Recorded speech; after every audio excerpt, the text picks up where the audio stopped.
And now, it's time for another Dice Tower review with Tom Vasel.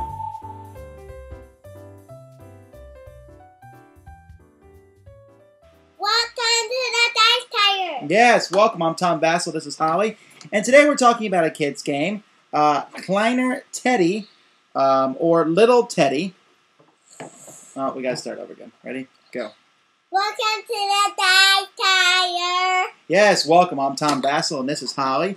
And today we're talking about a kid's game, Little Teddy.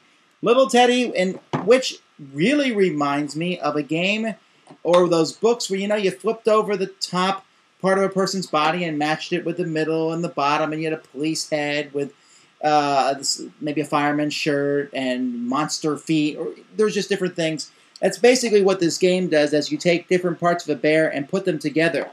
But what really makes this game interesting is that the rule book includes rules for 4 different games. So even if one isn't one that you might be interested in, the other ones are. And all 4 uses the pieces of this game very well. Let's look at the game. The first game is very simple. There's 9 pieces here, 3 shirts, 3 pants, and 3 heads.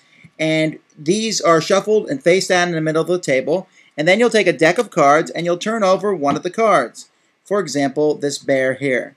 Then one player goes first and they turn over one of the pieces here in the middle, trying to match part of this bear's body. So go ahead, turn over one of the pieces in the middle there. I can't see it. Well, it doesn't. Okay, so go ahead and turn one over. And she turns over the head with the blue hat. Is this the same head? No. So then her turn would be over. Then it'll be my turn. So I turn over this head with the red hat. Is this the right head? No. No. And so then it's her turn. And she turns over a head. And turns over the head. Is that the right hat? Yeah. Yeah, so now you keep going. Now she's trying to find the right shirt. So go ahead and try to find the right shirt. Well, I don't know. Try it. See, is that the right shirt? Uh-huh. Yeah, so far so good. There's the head. There's the shirt. Now try to find the pants. Which one? Any one you want. Turn it over. Oh, you just tried to cheat. And are those the right pants? Yeah. Yes. So then Holly would get the card. And if Holly had got the pants wrong, she would have to turn all the pieces over. And we keep going till someone gets it right and gets the card. You keep going till everyone gets the cards. This is basically a simplistic version of Memory Match. In the second game, you still have these pieces in the middle face down, but this time you take the whole deck of cards and you spread it out all over the table. One person then turns over one piece of each bear slowly. There's the head, here's the shirt, and here's the pants. And then everybody looks at the same time and they're trying to find the bear that matches that exactly. Every combination is out here, and players keep going until eventually I find the bear that matches. Is that the right head? And the right torso? And the right legs? It matches. So, hooray, I get a card, I get a point. I actually like this version a little bit better. There's a bit of a speed element. Everybody's looking around, trying to find the bear as fast as you can, and you can easily grab the wrong bear that has 2 of the matching sections, but not the third. And so it's a lot of fun. It's going to favor those who can quickly grasp and put things together over maybe the little kids, but very enjoyable version of the game. In this third rule set, each player has 4 cards randomly placed in front of them. The person who growls most like a bear goes first. All right, that means Holly goes first. She turns over one of the things in the middle. So go ahead and turn over any of them. And then it's my turn. I'll turn one over. And we keep going until we see one of our bears. Your turn. Turn over one of them.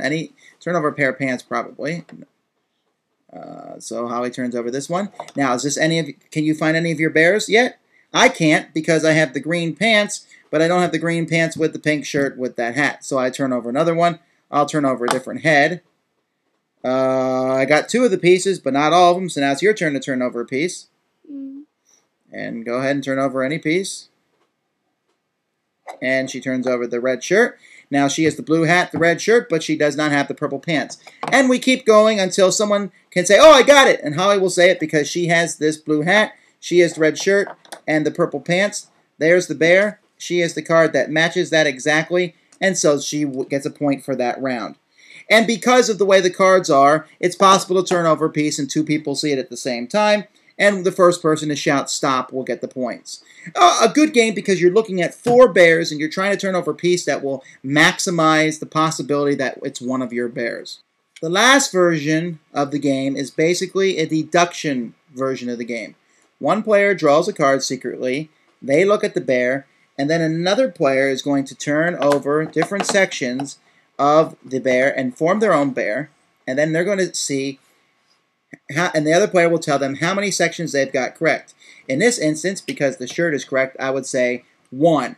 And so as the players progress, they're going to try and use deduction and say, okay, 1 of this bear was correct, and 2 of this bear was correct. And it's basically like a very simple version of Mastermind. And it's actually pretty hard for younger kids. It says 5 and older, and 5 and older can handle it, but they really have to think, because something that seems very logical to me might be harder for them. But still an interesting game and a lot of fun because you're using the different bears.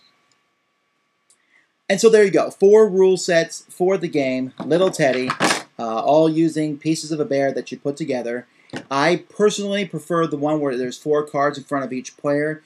Gives them a little bit to concentrate on, still adds an element of speed in the game, but doesn't make you feel like another player is going to reach across the table and grab one of yours. You have your 4 that you deal with. But all 4 are good, and because there's 4 different rule sets with the game, you can mix and match and basically play the same game several times in a row, and all the players, and it won't feel repetitive. A lot of fun for kids. The idea of putting the bears together is fun and cute, and it's just something that's going to be very entertaining for the younger folk. I really enjoy this game, Little Teddy, and think you should check it out. Until next time, this is the Dice Tower. We'll see you then. Thanks for joining us today. For more written, audio, and video reviews, as well as the #1 board game podcast, check out the website at www.thedicetower.com. Until then, this is Eric Summerer, and you've been watching The Dice Tower.